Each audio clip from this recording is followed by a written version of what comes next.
Welcome back. I've got a special story to share today. Arthur Sterling laughed as he tipped his crystal glass, watching the dark Cabernet bloom like a bloodstain across Maya Sterling's ivory silk gown. The ballroom of the Sterling estate fell into a suffocating silence, the sharp clink of silver against bone china dying away as 400 members of the city's elite turned to stare. "Oh, Maya, you always were clumsy," he said, his voice carrying easily to the back of the hall. He didn't look remorseful, he looked invigorated. He signaled a waiter with a flick of his manicured hand. "Perhaps that's why Father never trusted you with the real accounts. You can't even handle a glass of wine, let alone a legacy."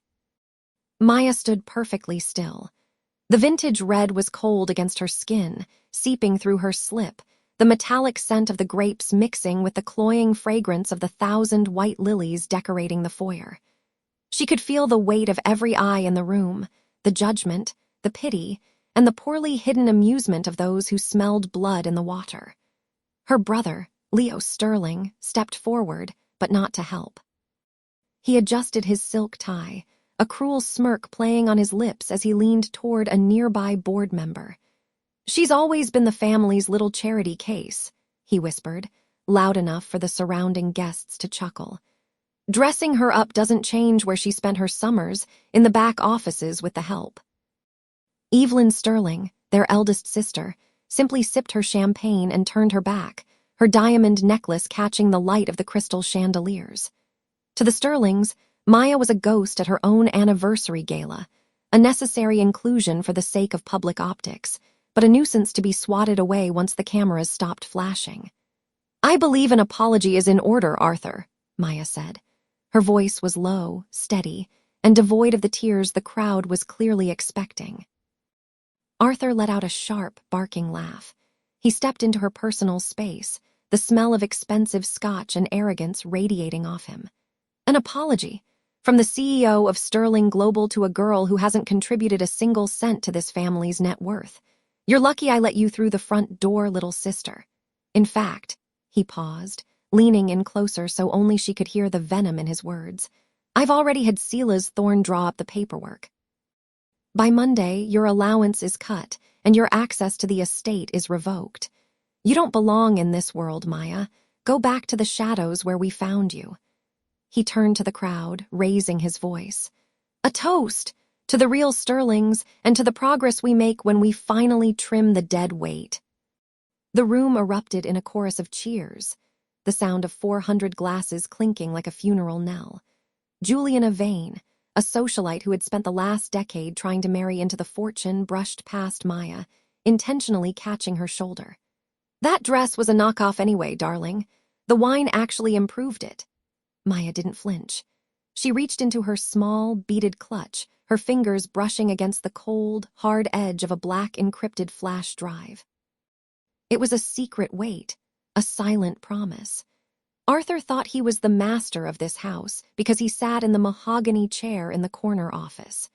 He didn't realize that while he was busy flaunting his performative wealth, Maya had been the one quietly managing the digital architecture of the Sterling Empire for years. She looked at her brother's back as he held court, basking in the glow of his own perceived power. He had no idea that the charity case he mocked had spent the last 6 months documenting every offshore transfer, every bribed official, and every cent he'd embezzled to fund his gambling debts in Macau. "Are you going to cry now?" Leo asked, circling back to gloat. He looked down at the wine stain. "You look like a wounded bird. It's pathetic." "I'm not crying, Leo," Maya said, her eyes meeting his with a clarity that made him hesitate for a fraction of a second. "I'm just observing. It's amazing how much people reveal about themselves when they think they've already won." She turned and began to walk toward the grand staircase. Her heels clicked rhythmically against the Italian marble, a steady, predatory beat. She didn't head for the exit. Instead, she moved toward the private study on the second floor. As she reached the landing, she pulled her phone from her clutch. The screen glowed in the dim light of the hallway. She scrolled past the frantic messages from her legal team until she found the name she needed. She hit dial. It was picked up on the first ring. "Sela's." she said, her voice like shards of ice. I'm here, Maya, Sela's Thorn replied, his voice professional and sharp. The documents Arthur thinks I'm preparing for your removal. They're ready, but they aren't what he thinks they are. Good, Maya said, looking down over the railing at the sea of tuxedos and evening gowns below. She watched Arthur Sterling laughing, unaware that the floor beneath his feet was already beginning to crumble. The board meeting is in 48 hours. Let him enjoy his toast tonight. It's the last one he'll ever have in that room. And the drive? Sela's asked. Maya touched the drive in her pocket. It's secure. Everything is there, the fraud, the theft. And the proof that I'm the one who actually holds the deed to the Sterling estate. She hung up and looked at the wine stain on her chest. It wasn't a mark of humiliation anymore. It was a war paint. Downstairs, the music swelled, a triumphant orchestral piece that Arthur had chosen to celebrate his own greatness. Maya watched him for a moment longer, a ghost of a smile touching her lips. He had called her a sleeping lion once, mocking her for her silence. He was about to find out what happened when the lion finally woke up.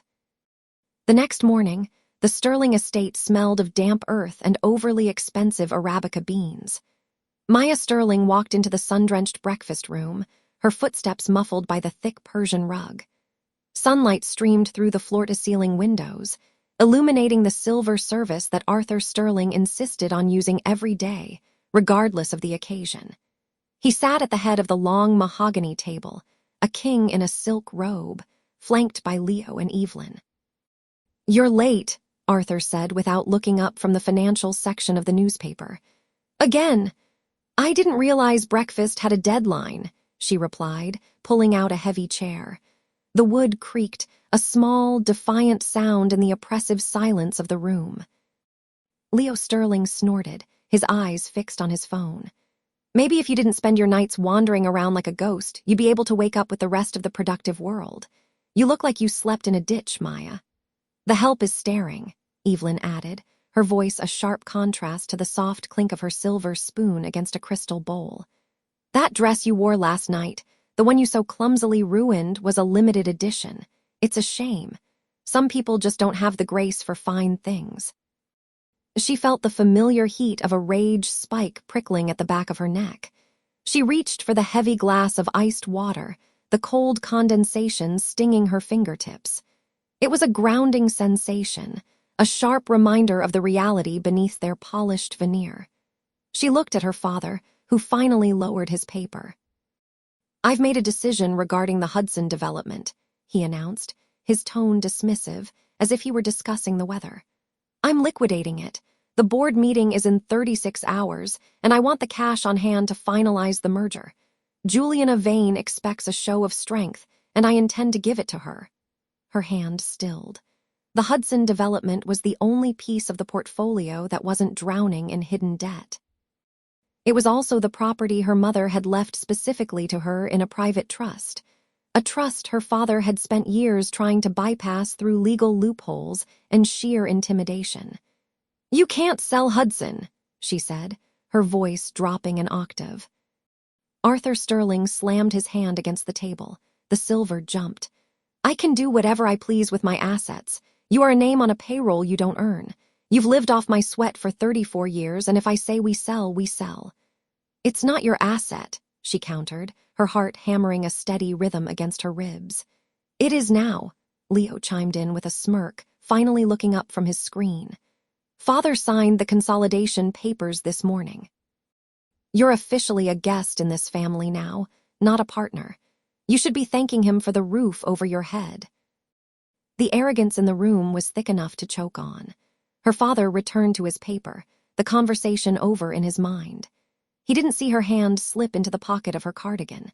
He didn't see her fingers trace the sharp edges of the flash drive she'd secured the night before, the one containing the original trust documents and the evidence of his systematic embezzlement. She stood up, her chair scraping harshly against the marble floor. "I hope the coffee was worth it. It's the most expensive meal you've had in years." "Sit down," he barked, not even bothering to look at her. She didn't. She turned and walked out, the sound of her own steady breathing filling her ears. As she reached the foyer, her phone buzzed in her palm. It was a message from Silas Thorne. The deed is verified. The signature on his consolidation is a forgery. We have the leverage. She leaned against the mahogany doorframe, looking back at the dining room. They were still in there, laughing at a joke Leo had made, unaware that the floor was already falling away. She touched the drive one last time, a secret weapon hidden in plain sight. 36 hours.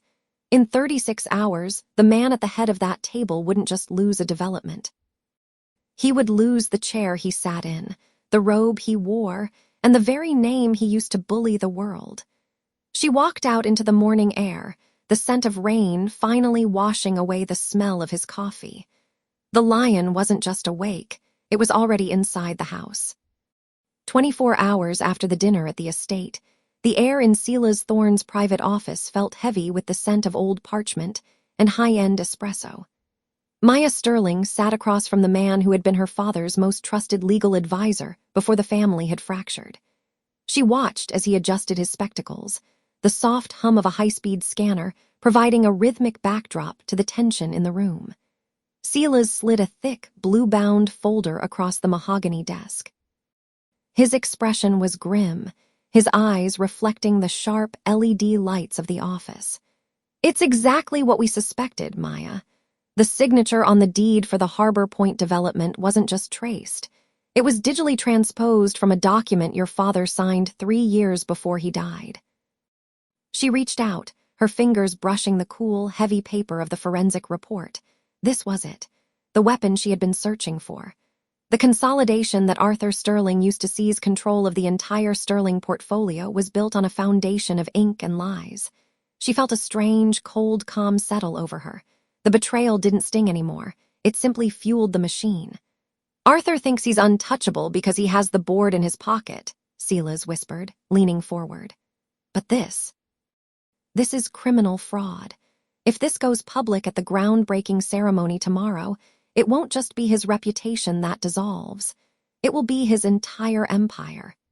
"He's hosting a pre-event gala tonight at the Sterling Group headquarters," Maya said, her voice steady. "He wants to parade his victory in front of the investors. He's already invited Juliana Vane to speak as the new visionary partner." "Are you ready?" Silas asked. Maya stood, tucking the folder into her slim briefcase. The click of the metal latch sounded like a gunshot in the quiet room. "I've spent 5 years being the daughter he could ignore. I can wait 6 more hours." She left the office and drove straight to the Sterling Group tower. The lobby was a cathedral of glass and ego, currently being draped in white lilies and silk banners for the evening's festivities. As she stepped out of the elevator on the executive floor, she heard the booming, self-assured laugh of Arthur Sterling before she saw him. He was standing in the center of the marble rotunda, surrounded by Leo Sterling and a handful of senior VPs. Juliana Vane stood at his side, her hand resting familiarly on his arm. They were looking at a scale model of the Harbor Point project, the centerpiece of Arthur's legacy. "Ah, the prodigal daughter returns," Arthur said, his voice dripping with mock affection as he spotted her. He didn't move toward her. He waited for her to come to him, a king expecting a subject. "Come to see what real work looks like, Maya." "I just came to collect the last of my personal files from the archives, Arthur," she replied, keeping her distance. Leo smirked, adjusting his silk tie. "Still playing secretary? You should be careful, Maya. The archives are being cleared out tonight to make room for Juliana's new suite. We wouldn't want your little projects to end up in the shredder." Arthur stepped closer, his shadow falling over her. He smelled of expensive cigars and a confidence that bordered on delusion. He reached into his breast pocket and pulled out a slip of paper, flicking it toward her. It fluttered to the floor, landing near her sensible pumps. $10,000, Arthur sneered, loud enough for the passing interns to hear. "Consider it a final severance. A gift for the daughter who failed to produce anything of value for this family. Take it and buy yourself a life far away from here. You're a tax write-off now, nothing more." Juliana let out a soft, sharp giggle. "It's probably more than she's seen in a year, Arthur. Be kind." Maya looked down at the check, then back up at the man who shared her blood but none of her soul. She didn't flinch. She didn't even look angry. Instead, she offered a small, knowing smile that made Leo's smirk falter for a fraction of a second. "You're right, Arthur," Maya said softly. "Values are changing. Everything you've built is about to be reevaluated. Is that a threat?" Arthur laughed, turning back to his sycophants. "From you, you don't have the teeth for it." "Not a threat," she said, her voice like ice. "Just an observation. Enjoy the gala tonight. It's going to be a historic evening." She turned and walked away, the sound of her heels clicking a steady, relentless beat against the marble. She could feel their eyes on her back, Arthur's dismissive, Leo's mocking, Juliana's predatory. They thought they had seen the last of her resistance. They thought the check on the floor was the end of the story. Back in her car, Maya gripped the steering wheel until her knuckles turned white. She pulled a small digital recorder from her pocket and stopped the session. She had every word of his dismissal, every arrogant laugh, and the confirmation that they were destroying the archives tonight. She checked her watch. 6 o'clock. The gala would begin in 2 hours. The investors would be there, the press would be there, and the board would be watching their golden patriarch take his victory lap. She reached into her bag and touched the cold metal of the flash drive Silas had prepared. It contained the forensic overlay of the forged signature, ready to be patched into the gala's main presentation loop. 2 hours, Arthur, she whispered to the empty car. She put the car in gear and pulled out into the city traffic. The rain began to fall again, streaking the windshield, but for the first time in years, Maya Sterling could see everything with perfect, terrifying clarity. The countdown had reached its final turn, and the man at the top of the tower had no idea that the foundation was already gone.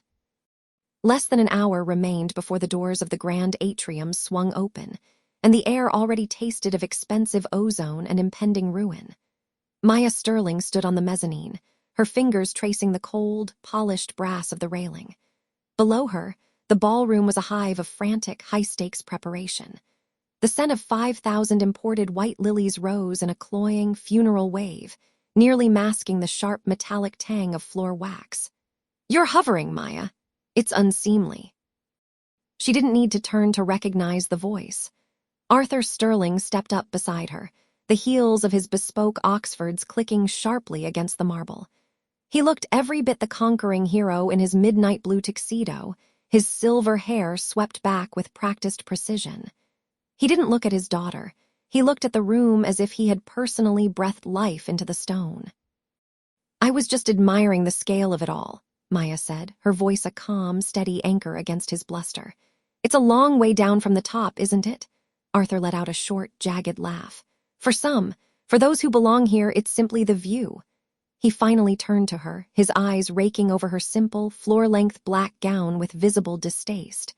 "I suppose that dress was the best you could manage on your restricted budget. You look like a widow at a celebration.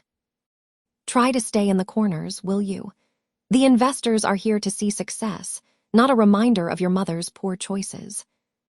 Maya felt the familiar heat of a rage spike behind her ribs, but she merely adjusted the small, beaded clutch under her arm.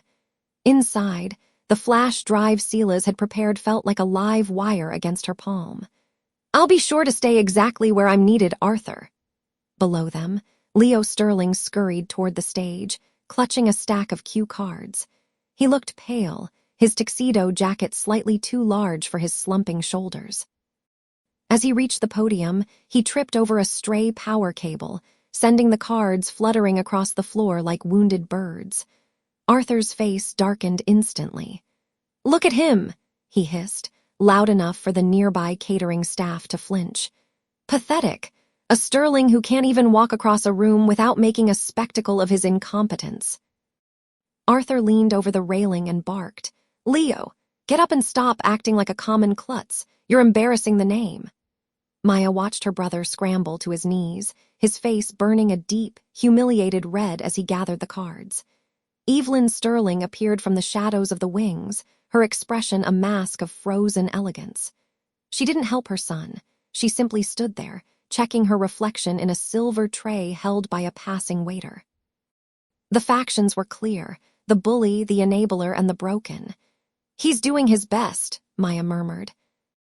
His best is a liability, Arthur snapped. He turned his back on the scene, dismissing his son as easily as he dismissed the truth for decades.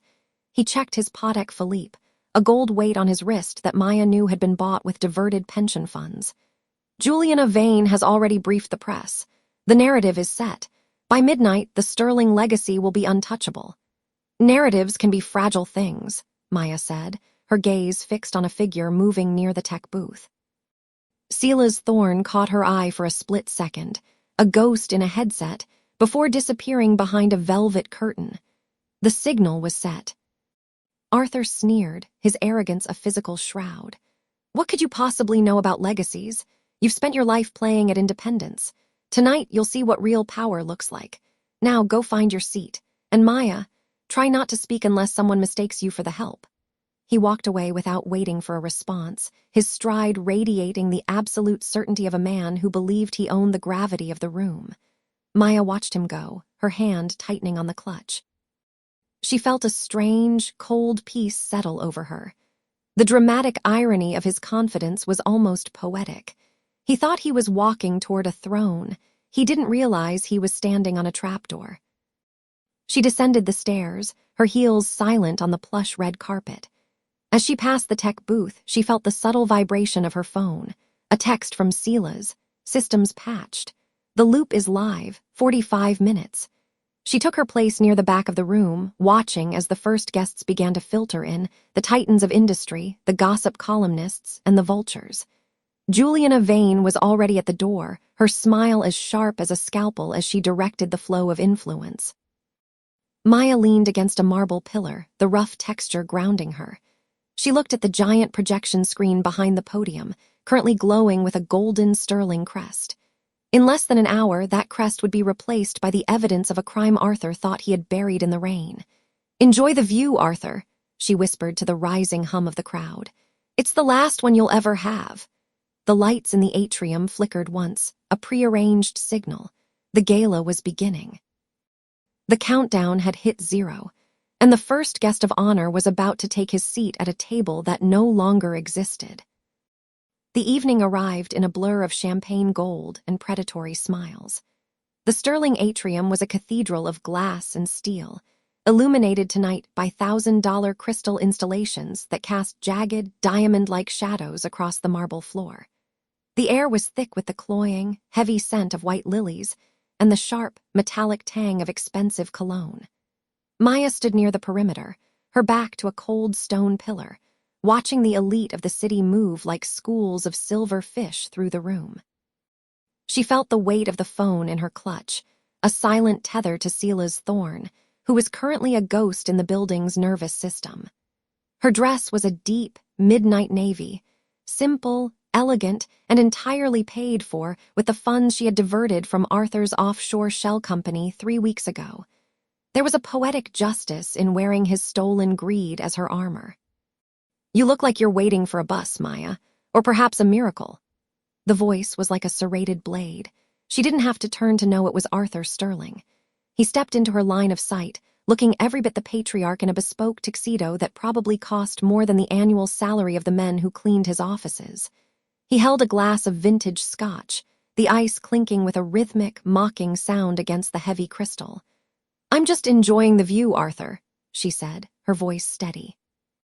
"It's a long way down from here, isn't it?" He chuckled, a dry, hollow sound that didn't reach his eyes. "For you, perhaps, I built this height. I own the air we're breathing right now." He leaned in closer, the smell of peat and arrogance rolling off him. "I saw you talking to the reporters earlier. Don't think for a second your little prodigal daughter act is going to work. By tomorrow, I'll have you signed into a facility or scrubbed from the family history entirely. I've already briefed Juliana. You're a footnote, Maya. A smudge on a legacy you're not fit to touch." He reached out, his hand hovering near her shoulder as if to brush away a piece of lint, a gesture of supreme condescension. She didn't flinch. She simply looked at him, her gaze traveling from his polished shoes to his thinning hair. "You've always been so focused on the legacy," she remarked quietly. "You forget that legacies are built on foundations, and foundations can rot." Arthur's face hardened, the mask of the jovial host slipping for a fraction of a second. Watch your tongue. You're only in this room because I allow it. One word from me, and security will have you on the sidewalk before your heels click twice. He turned on his heel as Juliana Vane approached, her red silk gown trailing behind her like a smear of blood. She didn't even look at Maya as she tucked her arm into Arthur's. "Board is seated, Arthur," Juliana said, her voice loud enough to carry to the nearby guests. "They're eager to see the new development projections, and Leo is already at the bar trying to look like he understands the spreadsheets." She finally spared a glance for Maya, her lips curling into a thin, pitying smile. "Oh, you're still here. I thought we arranged for a car to take you back to, wherever it is people like you go when the party starts." "I'll find my own way out, Juliana," Maya replied. Eventually. The two of them moved toward the center of the room, leaving a wake of hushed whispers and judgmental glances. Maya watched them go, her pulse a slow, deliberate drumbeat in her ears. She saw Leo Sterling across the room, looking pale and sweating through his shirt, while Evelyn Sterling stood nearby, her expression a frozen mask of social perfection. They were all there, all the witnesses she needed. Her phone vibrated once in her hand. A single pulse. The signal. The lights in the atrium suddenly dimmed, the brilliant chandeliers fading into a soft, dramatic amber. A hush fell over the crowd as a spotlight found the podium at the far end of the hall. Behind it, the massive projection screen, the crown jewel of the gala, glowed with the golden sterling crest. Arthur walked toward the stage with the practiced gait of a king. He loved this part, the adulation, the power of being the only man in the room with the microphone. He stepped up to the podium, tapping the mic and sending a sharp, echoing thud through the speakers that silenced the remaining chatter. "Ladies and gentlemen," Arthur began, his voice booming with artificial warmth. "Tonight, we don't just celebrate a building. We celebrate the resilience of the Sterling name. We celebrate a future built on truth, integrity, and the strength of family." Maya moved then, threading through the crowd with predatory grace. She didn't go toward the stage. She went toward the tech booth hidden behind a velvet curtain near the back. The technician there was already slumped in his chair, wearing a pair of noise-canceling headphones, staring at a screen that was no longer under his control. Sela's had been thorough. She stood at the edge of the curtain, looking out at the sea of faces, the titans of industry, the investors, the vultures. They were all looking at Arthur, hanging on his every word as he began to describe the visionary acquisition of the waterfront property. The property he had secured through the very fraud Maya held in her hands. "I've spent 40 years building this empire," Arthur shouted, his arms spread wide. "And I promise you the best is yet to come. Let's take a look at the blueprint for our next decade." He gestured grandly to the screen behind him. The sterling crest didn't fade into a blueprint. Instead, the screen flickered, a jagged line of static cutting through the gold. The audience murmured, a low ripple of confusion. Arthur turned, his brow furrowed, a small, annoyed smile still plastered on his face as he waited for the technical glitch to be resolved. The static cleared, but it wasn't a map that appeared. It was a high-definition image of a handwritten ledger, dated 12 years ago. The ink was faded, but the signature at the bottom was unmistakable. It was Arthur's. And above it, in clear, damning detail, was the first of 1,000 lies. Maya stepped out from the shadows of the curtain, her eyes locked on the back of Arthur's head. The room went deathly silent. The only sound was the hum of the cooling fans and the projectors, and the sudden, ragged intake of breath from Evelyn Sterling in the front row. Arthur's shoulders went rigid. He didn't move. He just stared at the screen, his reflection cast in the glow of his own undoing. "That's not the blueprint, Arthur," Maya whispered to the silence. She raised her hand, her thumb hovering over the send icon on her phone. One more tap, and the audio files would begin to play over the house speakers. One more tap, and the world would hear his voice admitting to the very things he had just denied. Arthur turned slowly, his face a mask of burgeoning horror, his eyes searching the crowd until they landed on her. The microphone was still live, catching the wet, frantic sound of his breathing. "Maya," he hissed, the name carrying to every corner of the room. "What have you done?" She didn't answer. She just smiled, the same cold, patient smile he had given her 1,000 times before. She didn't press the button, not yet. She wanted him to feel it first. She wanted him to see the faces of the people who were already beginning to pull away from the stage. The trap wasn't just set. It was closing, and the entire world was watching. The silence in the ballroom was thick, smelling of expensive lilies and the sharp, metallic tang of a live microphone. Maya didn't hesitate. Her thumb pressed firmly against the screen of her phone, and the high-end sound system crackled with a sudden, violent burst of feedback. Then, the voice began. It wasn't the voice of the philanthropist the city adored. It was the voice of a predator. Arthur's recorded words boomed through the vaulted space, echoing off the marble pillars. Maya is just like her mother, weak, sentimental, and easily discarded. If we don't drain the trust now, she'll use it to bury us. She's not a daughter, Leo. She's collateral damage. A collective gasp rippled through the audience, a wave of sound that seemed to physically push against the stage. Arthur didn't move. He stood frozen behind the mahogany podium, the very picture of a man watching his own execution. His face didn't just change. It disintegrated in real time under the unforgiving glare of the spotlights.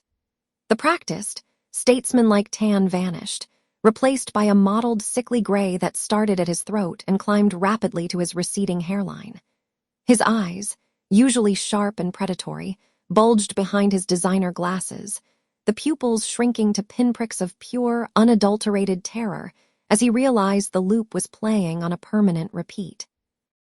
His lower lip began a frantic, rhythmic twitch, a silent betrayal of the iron control he'd spent 4 decades perfecting. The skin around his jaw sagged, making him look suddenly, devastatingly old, while a single bead of sweat tracked a jagged path through the deep lines of his forehead, glistening like a dying star before dropping onto the white silk of his collar. He looked less like a patriarch, and more like a cornered animal realizing the cage was electrified. The witnesses moved with the synchronized grace of a disaster. Leo Sterling froze near the bar, his hand tightening on his crystal tumbler until the glass groaned under the pressure. He didn't look at the stage. He looked at the floor, the shame of his complicity turning his features into a mask of stone. Evelyn Sterling recoiled as if she'd been struck, her hand flying to her throat as she backed away from the stage, her eyes wide with a horror that was half realization and half social panic. Further back, Silas Thorne leaned against a pillar, a predatory, slow-blooming smile touching his lips. He was already pulling out his phone, likely calculating how many Sterling shares he could snap up by morning. Near the front, Juliana Vane was no longer just a guest. She was a hunter. She signaled her camera crew with a sharp, jagged motion of her hand, ensuring every twitch of Arthur's collapsing face was captured in high definition for the morning news. Arthur finally found his voice, though it was a thin, reedy thing. This is a fabrication," he wheezed, his hands shaking so violently the podium rattled. "A deep fake. Maya, stop this madness." Maya didn't shout. She didn't have to. She stepped forward, the sound of her heels on the polished floor cutting through his protests like a knife. She reached the edge of the stage and looked up at him, her expression as calm as a frozen lake. She felt the weight of the legal documents in her clutch, the secondary proof that would turn this social suicide into a legal reality. "You always told me that a Sterling never loses what they own, Father," she said, her voice amplified by the secondary mic she'd clipped to her lapel earlier that evening. The room went so quiet that the hum of the air conditioning sounded like a roar. "But you forgot one thing. You don't own me. And as of 5 minutes ago, when the board received the evidence of your embezzlement, you don't own this company either." She didn't wait for his response. She didn't need to see him fall. The sound of the room turning its back on him was enough. Maya turned her back on the stage, her pace steady and unhurried. As she reached the heavy oak doors of the ballroom, she glanced back one last time. Arthur was still standing there, but the crowd was already parting, creating a wide, empty circle around him. He was a man standing on an island that was rapidly sinking into the sea. She pushed the doors open, the cool night air hitting her face with the sweetness of a long-delayed promise.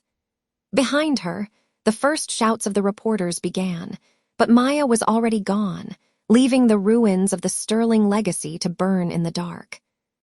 The silence that followed Maya's exit didn't last long. Within seconds, the ballroom erupted into a low, predatory hum as the guests realized they were witnessing the extinction of a dynasty. From the shadows of the heavy velvet curtains near the exit, she watched the man who had spent 30 years convincing the world he was a god. Arthur Sterling stood paralyzed, his features undergoing a slow-motion tectonic shift. The arrogance that usually sat on his brow like a crown had vanished, replaced by a raw, naked panic that made him look utterly unrecognizable. His lower lip developed a frantic, rhythmic twitch, and the veins in his neck corded like old rope as he struggled to find a lie big enough to cover the hole she'd blown in his life. The color didn't just leave his face.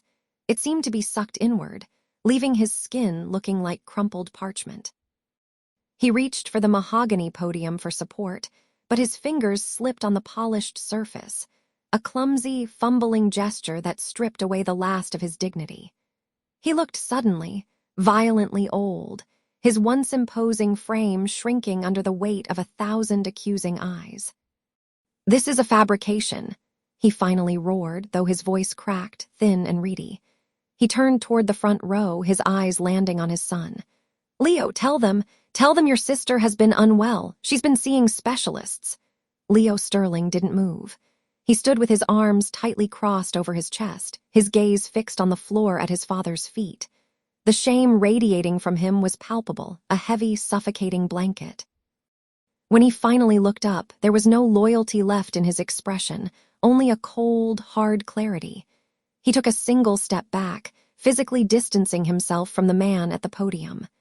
"I can't do that, Dad," Leo said, his voice carrying through the hushed room. "I saw the wire transfers. I just didn't want to believe you'd be that stupid." A collective gasp rippled through the crowd.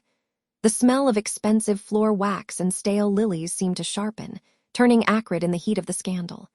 To Arthur's left, Evelyn Sterling was already moving. She didn't say a word to her husband. She simply signaled to her personal assistant, her face a mask of frozen social horror.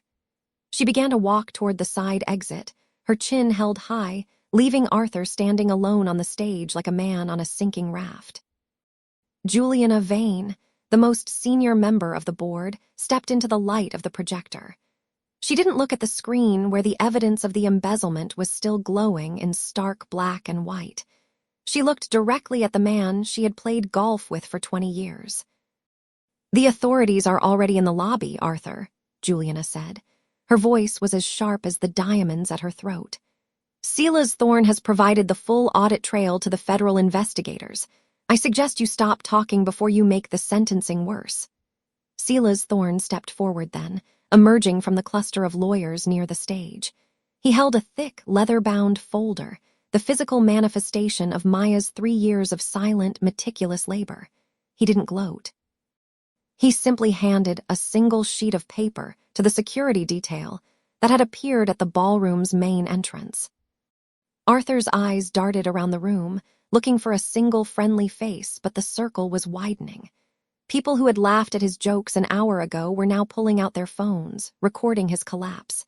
The social currency he had spent a lifetime accumulating had devalued to zero in the span of 10 minutes. "You think you've won?" Arthur spat, his gaze finding Maya where she stood in the shadows. He pointed a trembling finger at her. "You've destroyed the name. You've destroyed your own inheritance, you foolish girl." Maya stepped out from behind the curtain, the cool air from the open door behind her ruffling her hair. She felt the weight of the flash drive in her evening bag, the final piece of the puzzle that contained the passwords to the offshore accounts he thought were invisible. She didn't shout. She didn't need to. The power in the room had shifted so completely that her whisper felt like a thunderclap. "I didn't destroy the Sterling name, Arthur," she said, her voice steady and devoid of the rage that had fueled her for so long. "I just took it back from you. You were never a Sterling. You were just a man who stole a seat at a table that didn't belong to him." She turned her back on him one last time. As she walked toward the exit, she heard the heavy, rhythmic thud of the security team's boots on the marble floor. Behind her, Arthur began to scream about loyalty and betrayal, but the sound was cut short by the sharp, metallic click of handcuffs. Maya pushed through the heavy glass doors and stepped out onto the sidewalk. The city air was cold and smelled of coming rain, a sharp contrast to the stifling, perfumed rot of the ballroom. She watched as 3 black SUVs pulled up to the curb, their lights flashing silently against the wet pavement. She didn't stay to watch them lead him out in front of the cameras. She had seen enough of his face to last a lifetime. Maya signaled for her car, the engine purring as it pulled away from the curb. As she looked back at the Grand Hotel, the lights of the ballroom seemed smaller, dimmer, like a star that had finally burnt itself out. She was no longer the daughter of a titan. She was the woman who had brought him down. And for the first time in 34 years, the silence felt like peace. 6 months had passed since the flashing lights of the police cruisers faded into the rainy night, and the world had finally stopped shaking. Maya Sterling sat in her new office, a space defined by glass, light, and a conspicuous lack of mahogany. There were no oil paintings of grim-faced ancestors here, only the clean lines of a life she had built with her own hands. The scent of fresh espresso and expensive stationery filled the air, a sharp, cleansing contrast to the stifling, musk-heavy air of her father's boardroom. She picked up a heavy cream envelope that had arrived that morning. It was postmarked from the correctional facility 3 hours upstate. Even through the paper, she could almost smell the arrogance. Inside, the handwriting was unmistakable, sharp, aggressive strokes that had once moved markets and crushed competitors. Arthur Sterling wasn't asking for forgiveness. He was demanding a commissary deposit and a legal appeal. He wrote about loyalty as if it were a debt she owed him, calling her a traitor to the bloodline that had given her everything. He even had the audacity to suggest that when he was exonerated, he might find a place for her in his new venture. Maya felt a familiar heat rise in her chest, a rage spike she hadn't felt in weeks. Even in a beige jumpsuit, stripped of his bespoke suits and Patek Philippe, he still thought he was the king. He still thought she was the pawn. She remembered the way he had looked in the courtroom, his face a mask of purple-veined fury as the judge read the sentence. He hadn't looked at the victims he'd defrauded. He had only looked at her, his mouth twisted in a silent curse. She didn't burn the letter. Instead, she placed it in a shredder.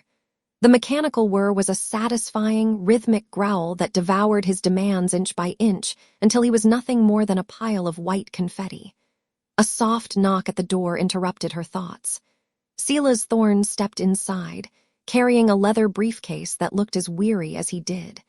He looked around the minimalist office and offered a rare, genuine smile. "The final divestment papers are ready," Silas said, his voice echoing slightly in the sparsely furnished room. "The Sterling Foundation is officially dissolved. The funds have been transferred to the restitution account for the former employees. It's over, Maya." She took the fountain pen he offered. The cool weight of the metal felt like a scepter. As she signed her name for the last time as a director of the old empire, she felt a strange, hollow ache.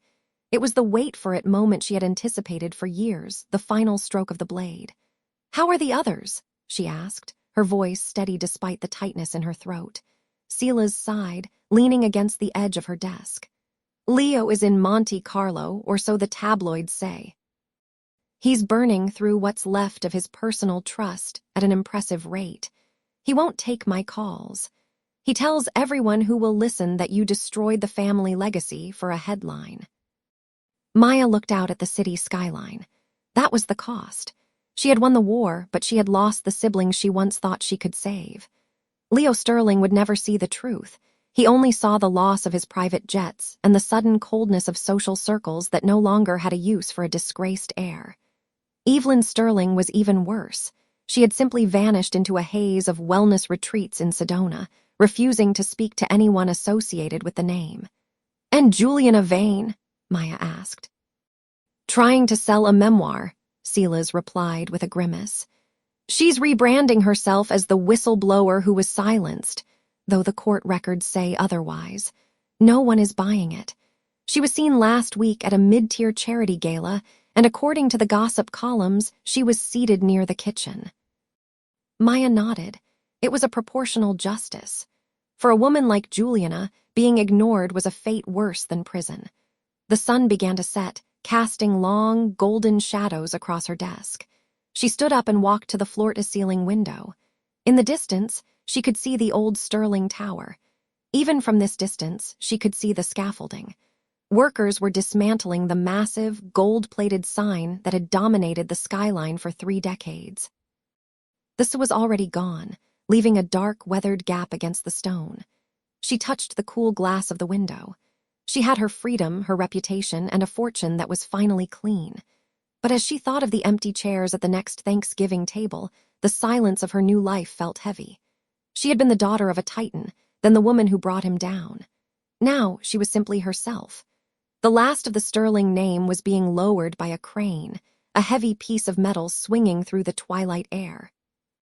Maya watched until it disappeared from view, leaving the skyline changed forever. She turned away from the window, picked up her coat, and walked toward the door. The silence wasn't just peace anymore, it was a beginning.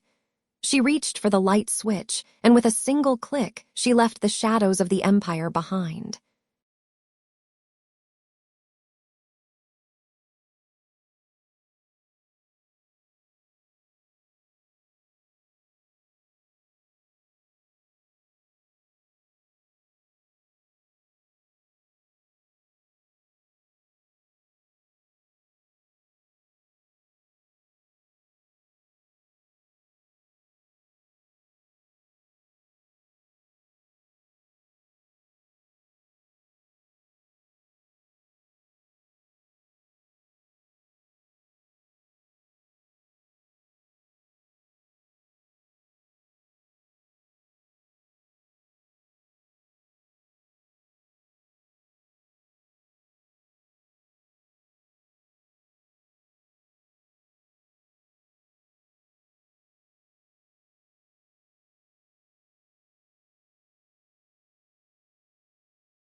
I hope you enjoyed this tale.